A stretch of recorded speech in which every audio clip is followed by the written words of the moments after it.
Welcome, everyone. Glad you made it. I'm going to start with a little message I got from upstairs to set a proper tone,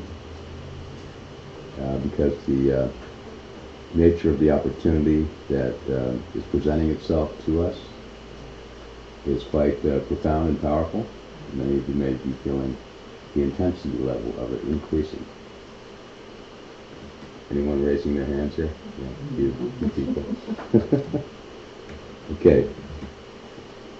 For 13 billion years, the entire universe has been conspiring and continues to conspire to bring us to this present moment. I'm going to read that again. For 13 billion plus years, the entire universe has been conspiring and continues to conspire to bring us to this present moment. And the magnitude of this present moment was revealed to me by this particular channeling to give me context for the emerging of our souls in the midst of this present opportunity as we reach a culmination point of the entire thousands years long historical process, culminating with the Capricorn climax in 2020. So are you all feeling blessed and privileged to be a part of this opportunity, even though at times it may be a little challenging? There are 8 billion plus humans now on the planet. This has never happened before. So in case you wake up in the morning and think this is ordinary, this is not ordinary at all. This is an extraordinary culmination of the entire human historical process.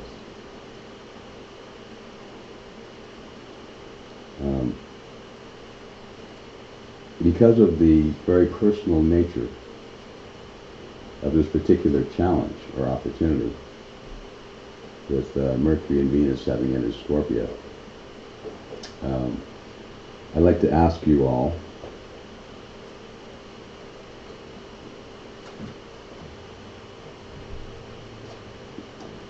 whether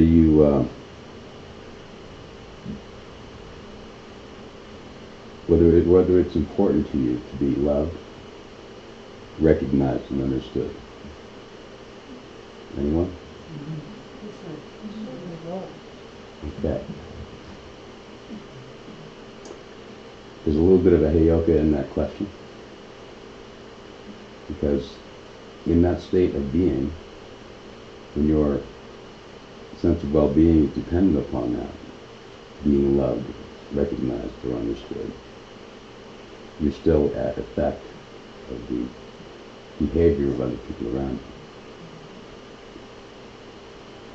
So the second question is, how dependent upon being recognized and understood is your essential sense of well-being, your essential sense of being a valued human being? Are you dependent upon that recognition and response or mirroring of your essential value or beauty by your relationships to others around you? Anyone? Yeah. Few hands still raised. So this particular initiation, with its emphasis upon Scorpio that will be intensifying through the end of the year, does relate to our essential sense of well-being, whether we are centered in our own power or psychically entangled with others through whom we seek to be validated, recognized, and loved. How many of you are experiencing that somewhat in your personal relationships? Okay.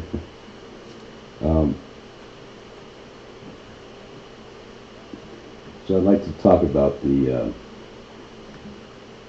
scorpionic process of initiation associated with the planet Pluto.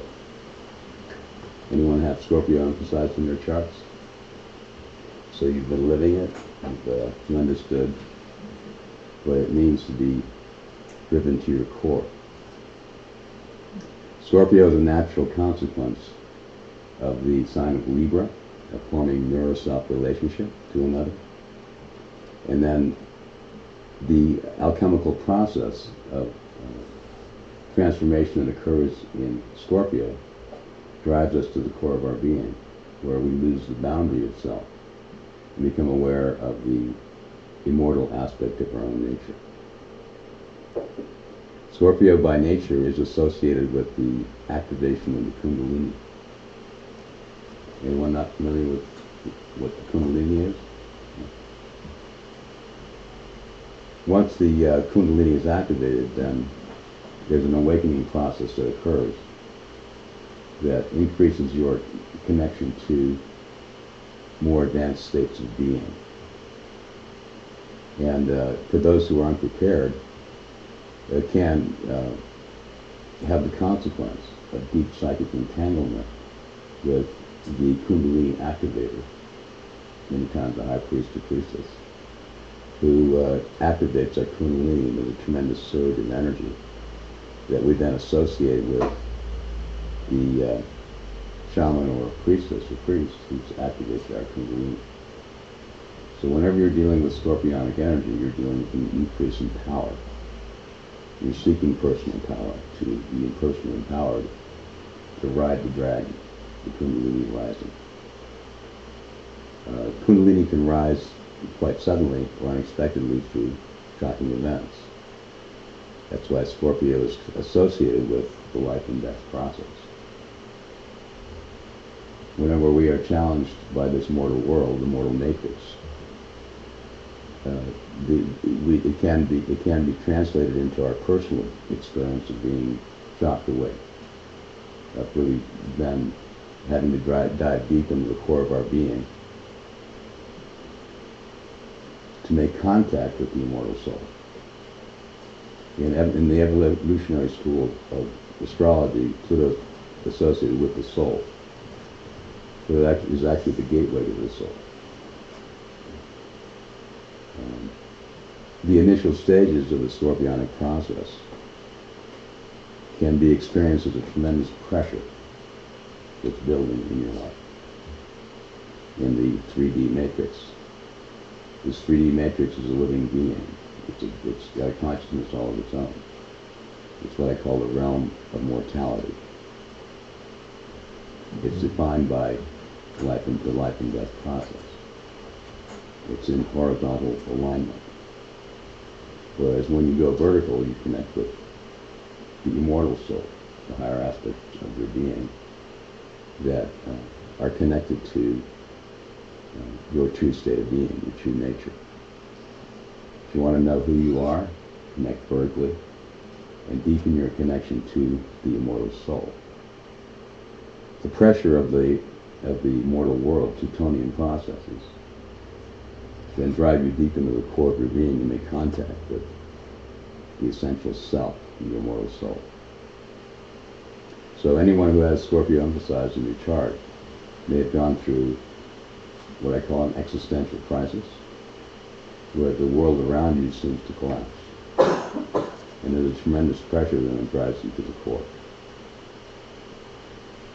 So this particular process started early this month with Mercury and then Venus entering Scorpio, opposing Uranus and Taurus. And if any of you were here at my last talk, I talked about the hammer of Thor, created by this Jupiter-Neptune square. Its outcome point to Varuna, which creates a particular fan formation. Jupiter and Neptune squaring. The outcome point is at Leo, Varuna and Leo. This creates what's called the hammer of Thor, which creates a tremendous amount of focused energy.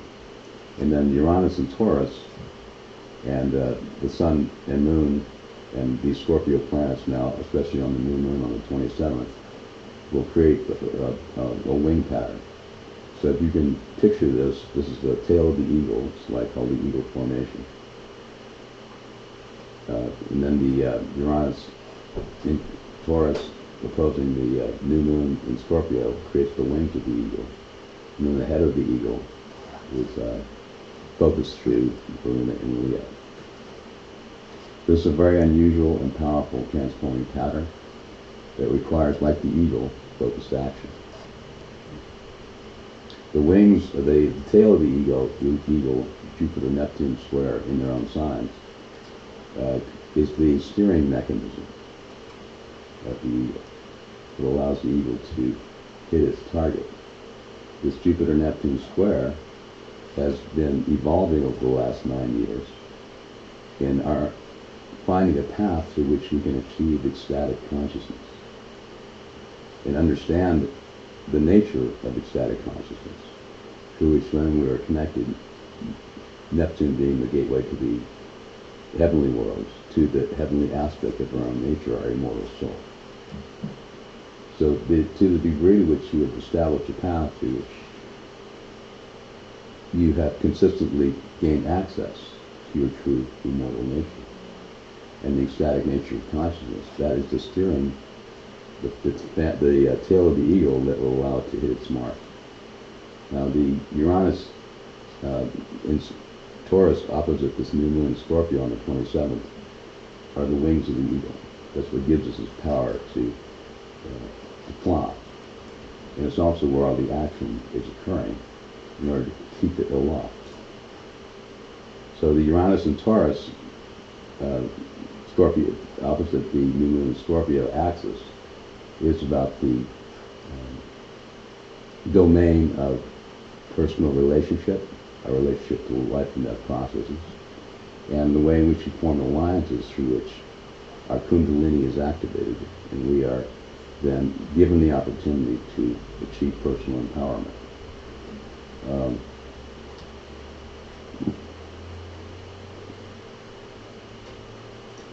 So there is a shamanic and transformational power at the heart of relationships. When you imagine being in powerful relationship to another, which you may be seeking, is through the activation of the Kundalini, a transforming experience that empowers you to transcend the boundaries of self.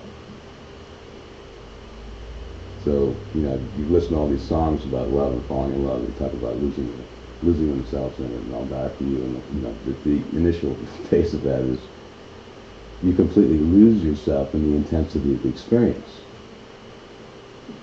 And then through a particular process of awakening, you regain balance at a new level of empowerment within yourself. If you're successful in navigating the initiatory portal of deep, powerful, transforming relationships. So I would imagine that during this time, through the end of the year, we will all have the opportunity to engage with others in a way that transforms us. Anyone here involved in deeply transformative relationships? We got one in the back here, so know what I'm talking about.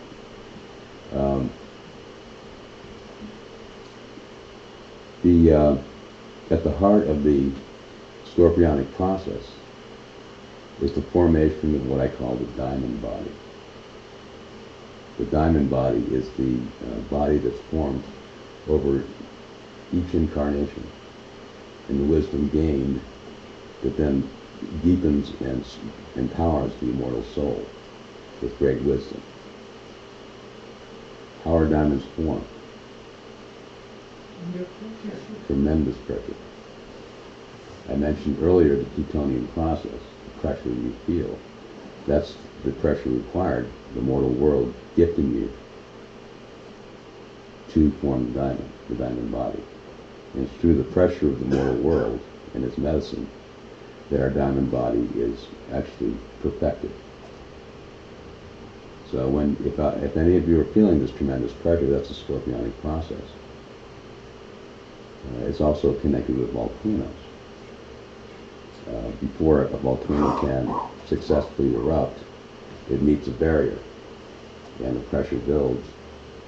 the magma builds underneath that cap until it's achieved proper pressure to blow that cap off and then emerge into the outer world and form new land. So I'm very familiar with this process. We've got 4.5 degrees Scorpio rising with this new moon on the 27th, right on my ascendant. So I'm getting ready to rise.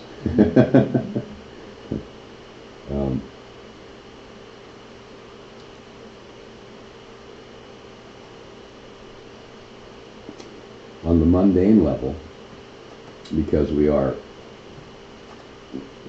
embodied in a mortal body, the pressure of the mortal world can be experienced as survivor's consciousness. Anyone know what I mean by survivor's consciousness?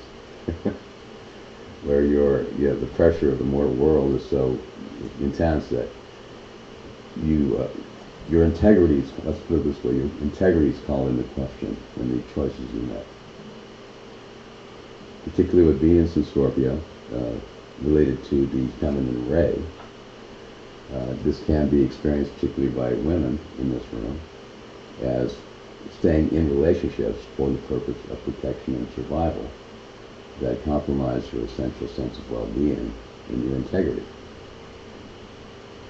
And if choices are made in survival consciousness, your priority is then for safety and protection. So you can choose to engage not just in personal relationships, but with your boss or whatever you're doing in order to keep a roof over your head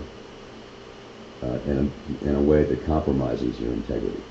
So the challenge and opportunity here of this particular scorpionic process is to recommit to your own integrity, the integrity of your being, and making choices that align with your true power. What can stop you from doing that is the dominance of the mortal world in your consciousness, where your safety and survival is no longer guaranteed. The resolution to that is deepening your contact, going vertical with your immortal soul. As I awaken, I become more aware of my own immortal nature as a living experience. Even though I'm still in the mortal world, I'm no longer dominated by it. There's no longer any true or essential concern over my survival in this world, because I know I really can't die. And that becomes not just an idea, but a living experience as you awaken and deepen your connection to your immortal soul. So even though your personal survival in this world cannot be fully guaranteed, once contact is made with your immortal soul, the deep commitment to making choices in alignment with your integrity will no longer be defined or compromised by your uncertainty in the mortal world. And then as you deepen that commitment to your own integrity, you'll notice that the angels hear you. Higher order beings begin to make themselves known to you in ways that you could not have imagined. And you start entering what I call the realm of the miraculous. Anyone know what I'm talking about here? Okay. Don't want to lose you all. So, let me give you a few key dates where what I'm suggesting here may become, apparent to you in terms of what you experience at that time, the people and the situations you call in as teachers, to give you to present you the opportunity for deepening your contact with your immortal soul, and recommitting to your own integrity.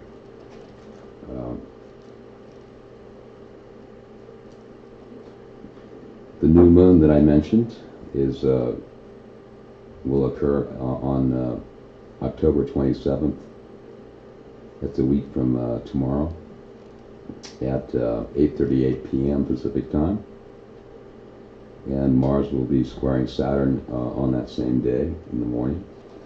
And then it will square Pluto, Mars square Saturn on the 27th of October, and then Pluto on the 5th of November. So that whole period from the new moon onward to the first week of November will add a particular opportunity to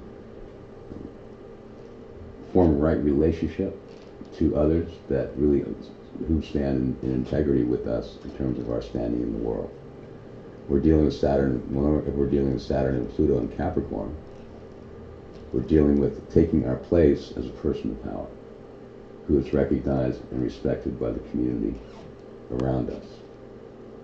And Mars in Libra, squaring Pluto, Saturn and Pluto and Capricorn, will emphasize the opportunity to form a right relationship with others that enable and empower us to stand with integrity in the world around us. So that is a particularly challenging time for the powers that be, and I would imagine that as the Scorpionic process deepens, especially starting with the Sun entering Scorpio on the 23rd, that's next Wednesday. From the 23rd onward, what I'm suggesting here will become apparent, particularly in the halls of power, and with this whole impeachment process intensifying, I would imagine it would be reflected on the national stage and in the world around us. So the new moon then sets the tone for the following month, and as you guys already know, that Mercury is in Scorpio and will go retrograde on the 31st of October. So Mercury spends an extended time in Scorpio, very unusual, through November into early December. And the Sun remains in Scorpio until the 22nd of November, and then he enters Sagittarius. So we're seeing that through the 1st of November, when Venus shifts into Sagittarius, this particular Scorpionic process is particularly emphasized, particularly during the 3-day window of the new moon, starting at 1:30 p.m. on Sunday of that day, the 27th, when the moon enters Scorpio, through the 29th at around 3 p.m. Pacific time, when the moon enters Sagittarius. So this particular window of the 27th, 28th, and 29th, the Sun also opposing Uranus on the 28th, is the heart of the transformational process. It sets the tone for the following month. And then Mars enters Scorpio in mid-November through the rest of the year. So we're seeing how this Scorpionic process extends itself throughout the next 3 months. We got kind of a heads up of this process earlier this month, October 4th and 9th, when Mercury and then Venus activated the Eagle formation that I've been talking about. But with the new moon on the 27th, this Eagle formation will become quite apparent, with the outcome point, the head of the Eagle, being Varuna. So Varuna is a newly discovered celestial, discovered in the year 2000, and it's connected with the Hindu god of creation. I associate Varuna with abracadabra. Anyone know what literally abracadabra means? What does it mean? Isn't it Hebrew for like manifesting whatever you desire, what you want, like your? Yeah, it's actually Arabic, Arabic. and it's whatever you speak comes into being. Is that right? Yes. Is that? What? Did I get that right? Yes. Whatever you speak Come comes into being. Okay, abracadabra. That's so the whole idea of saying abracadabra is only half the story. Where magic is created, you have to speak it into being. It's the power. It's the living word. That the words themselves have power. They carry energy and consciousness. So Varuna, the Hindu god, the creator god, literally spoke the universe into being. It's the living word. So wherever Varuna is active, it's the power to speak things into being, to bring things into being. And in Leo, through the starlight within you that ignites the soul star, the high heart. We have the heart that loves, and then we have the high heart that is connected to the source itself, that brings creative power from the source into this world. Varuna is the high heart. So that's the head of the eagle. That's where we're focusing. And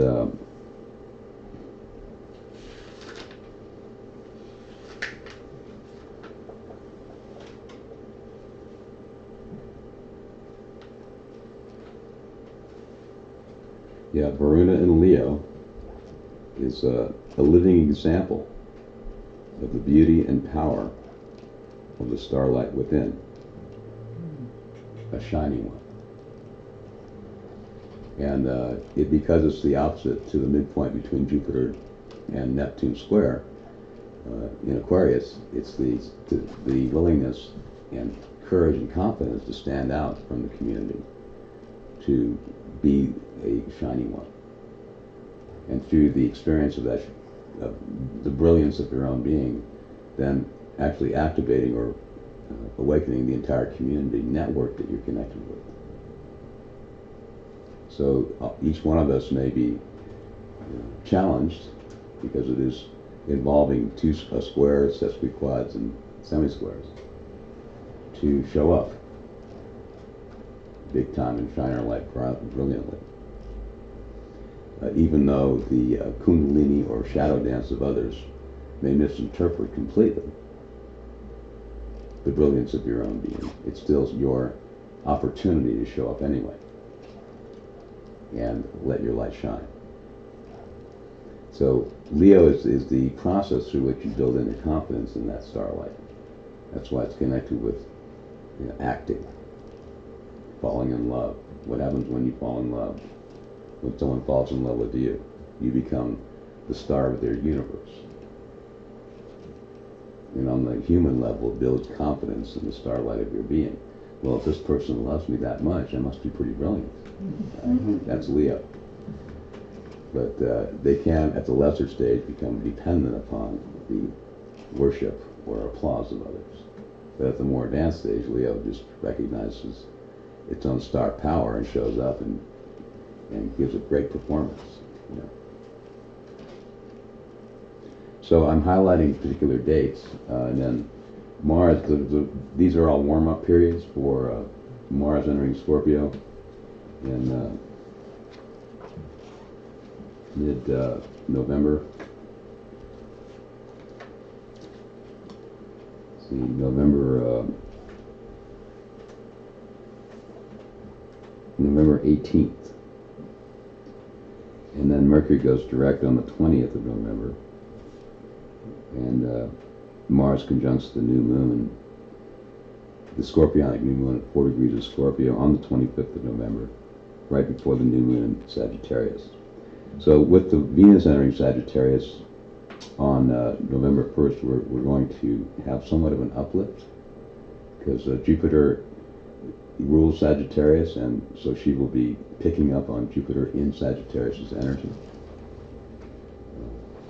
But in November, we have Mercury retrograde through the 20th of November in Scorpio, remaining in Scorpio, and the Sun in Scorpio, as I mentioned earlier, through to the 22nd in Scorpio. With that Scorpionic emphasis still pronounced. Whenever Venus changes sign, though, because she is now Uranus' guide in Taurus, the transformational process takes a distinct turn. And Mars in Libra until the 22nd of November is also looking to Venus as his guide. And that's why this period of time between now and the 1st of November will be particularly powerful in this transforming opportunity. And then by November 1st, we start feeling the uplift or the result or consequence of these deep transformational experiences we've had, with new understanding of the nature of the beauty way emerging. Uranus in Taurus is the awakening power of beauty. The beauty way, as the indigenous people call it. Emerging within our own lives and the lives of others around us.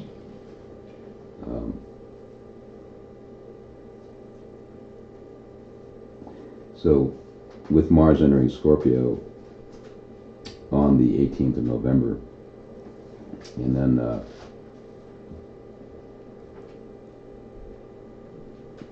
on the 25th, activating the new moon, completing the new moon process, and then remaining in Scorpio through the end of the year, into the first part of 2020, we will then see the full consequence of the initiatic processes we've gone through in taking our power, riding the dragon of the Kundalini awakened, and being conscious and purposeful in the way in which we apply our power in the world around us in transforming others.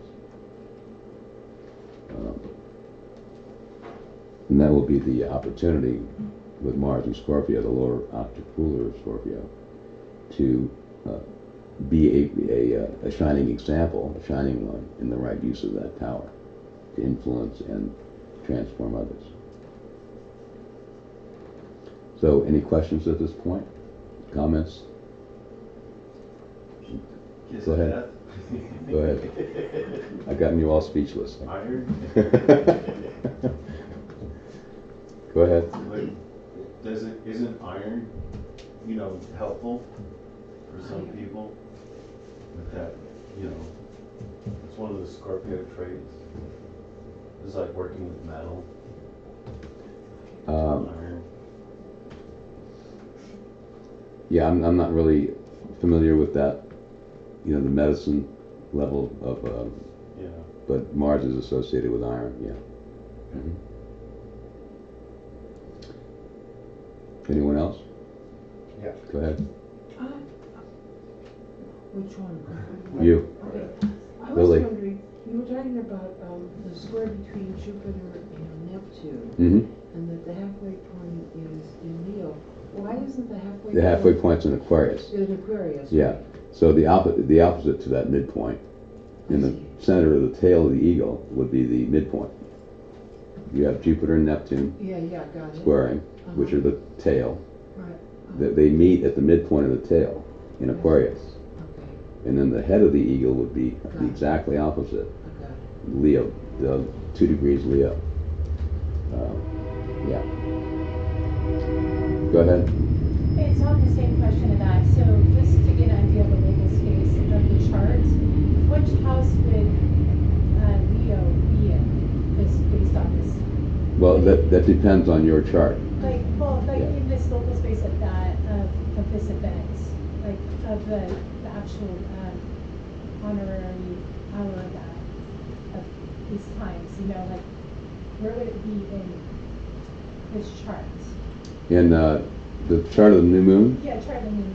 yeah, the chart of the new moon in Mount Shasta is like 21 degrees Gemini. So that would, the Leo, that Varuna midpoint, or would, in Leo, would fall in the second house. Yeah.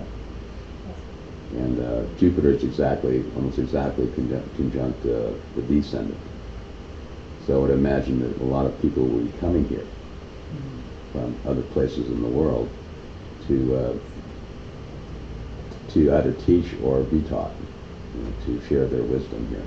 So it's going to be really interesting to see who shows up here because that's basically the chart of the West Coast of the United States, on the West Coast for sharing their wisdom and knowledge and understanding of what's required now to open the door to higher understanding. So if any of you can host or invite others who are awakened enough to share their wisdom with us, this would be an excellent time to do so. Anyone else? Go ahead. You mentioned something about the end of a 9-year cycle. Something that. Well, it's not the end of the 9-year cycle. It's been the last Jupiter-Neptune conjunction was 9 years ago. That began this 13-year cycle. It's actually a 13-year cycle. So it's been 9 years on an ongoing 9-year process since that conjunction in 2010. That Jupiter now has squared Neptune at the top of that particular cycle. I went into it further in my last talk. It's on YouTube. To begin the final 3 years of the culmination process of this Jupiter-Neptune cycle, the search for ecstatic consciousness, reaching the public in a medicine way with the medicine that you carry. It's a highlight, it's a turning point, a highlight point in this whole 13-year cycle of Jupiter and Neptune. Mm-hmm. Anyone else? Okay, so I'd like to close with one last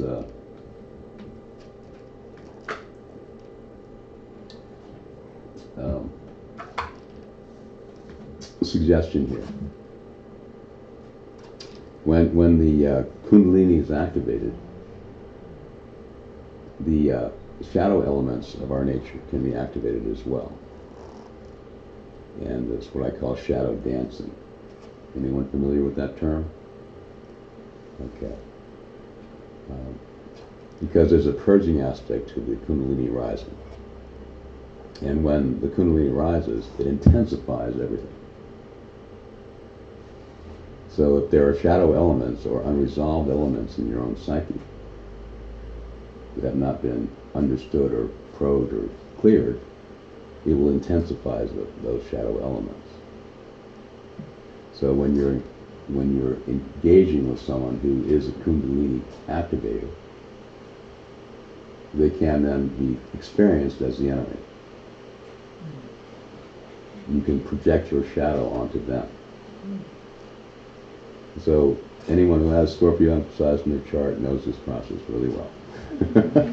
Because by nature they are Kundalini activators. I became hip to that at some point in my life. I said, whoa, wait a minute, brother. They're dancing with their shadow. They're projecting their own unresolved, intense emotional or life and death issues onto you as the enemy because you've activated their shadow. And they literally cannot hear you when you're talking. So the natural response is when you feel like someone can't hear you, do what? Speak louder, right? Get more intense about trying to explain yourself. But what I realize is that just makes it worse. And so that person is like shadow dancing. They cannot hear anything I'm saying. So just shut up and walk away. And it was a real breakthrough for me after that when I realized this. I'm not required to explain or justify myself to anyone. And if their shadow's activated, that's an opportunity for them to awaken. And just leave it alone, brother. You know, and just talk. If you really want to talk to that person, go directly to their team, talk to their guides, and send that prayer, and talk to their soul directly. It doesn't matter what their conscious mind is doing, whether they even understand you or they're rejecting it. Their soul is hearing it. So my job at that point was to stop for an opportunity and then let go. So this particular period of time, you may notice a lot of shadow dancing going on, but those particularly you are involved with emotionally, who may be depending upon your approval, respect, or acknowledgement for their sense of well-being. And the most important thing you can do at this time is let them know you love them, and that your love is connected to the source. Love is its own reward. It doesn't need to be acknowledged or rewarded by others. The act of loving itself is a complete act of power. And you'll know that you're loving at that level when you express that love, and it's a complete act of power. It's complete unto itself.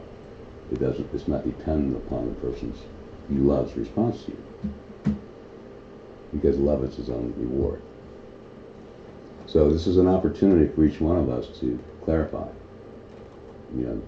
the love of the heart or the love of the high heart, to determine how deeply you are connected to the immortal soul, and how much our love is really empowered by the light emanating from the source. Because when you love at that level, it's like, wow, you know, it doesn't matter what the other person does. It is so completely empowered that love becomes its own reward.